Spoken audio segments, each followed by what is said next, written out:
Hello everyone, আজকে আমি একটা নাস্তা রেডি করব আমার বেবির জন্য। তাই আমি ফ্রিজ থেকে ২টা পরোটা নিয়ে নিয়েছি।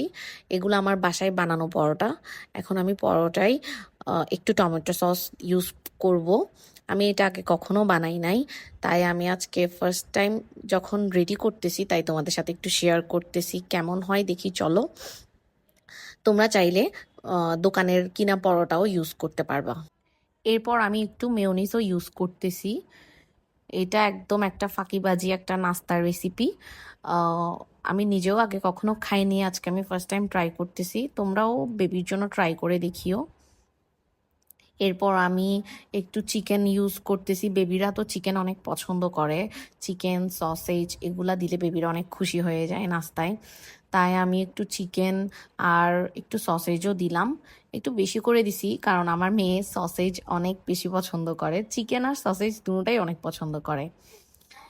আমি এই রেসিপিটা ফেসবুক, ইনস্টাগ্রাম সব জায়গায় দেখছি, তাই আমি ভাবছি বাসায় একটু ট্রাই করে দেখি। কিন্তু আমার মনে হয় বাইরের ফ্রোজেন পরোটা দিয়ে করলে এটা একটু বেশিই ভালো হয়। দেন আমি একটু এখানে চিজও ইউজ করব, আমার মেয়ে চিজ অনেক বেশি লাইক করে। এই তো আমার এটা রেডি হয়ে গেছে। এখন আমি এটার উপর আরেকটা পরোটা নিছিলাম না, ওইটা লাগাই দিছি। কিন্তু আমার কেন জানি মনে হয় বাইরের পরোটাটা যদি দিতাম তাইলে একটু ভালো মতো একটা একটার সাথে লেগে থাকতো, কিন্তু আমার এটা না একটু মানে খুলে যাচ্ছিল মানে পরোটাটা। তাও আমি চেষ্টা করছি মানে ঠিক মতো করার জন্য। সো এরপর আমার পরোটার কালারটা এরকম আসছে। দেন আমি ভালো মতো এটাকে একটু হালকা ভেজে নিছিলাম, একটু তেলও দিছিলাম ফ্রাই প্যানে। এই তো আমার নাস্তাটা রেডি হয়ে গেছে।